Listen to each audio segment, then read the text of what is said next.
श्री स्वामीनारायण भगवान की जय। अक्षर पुरुषोत्तम महाराज की जय। गुणातीतानंद स्वामी महाराज की जय।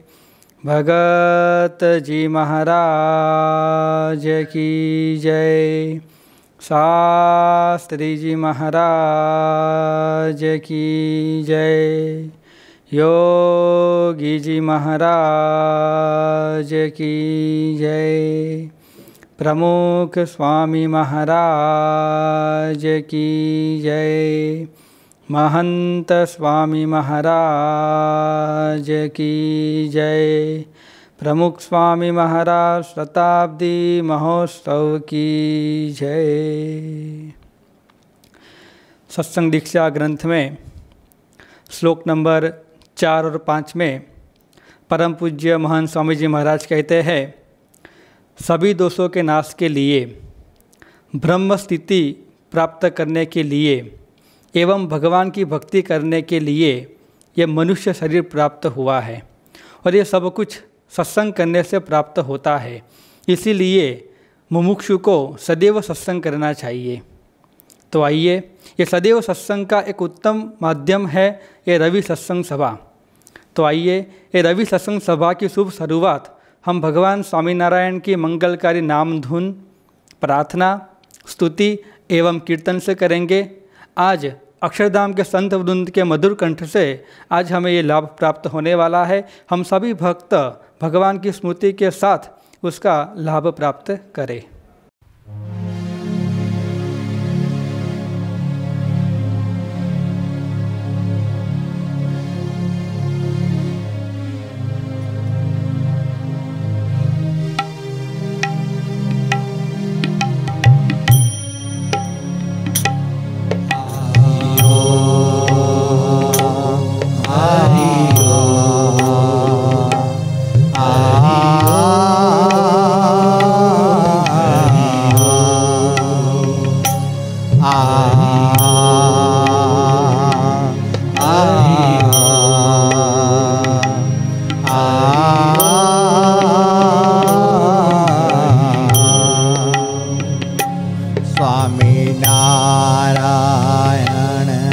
स्वामी नारायण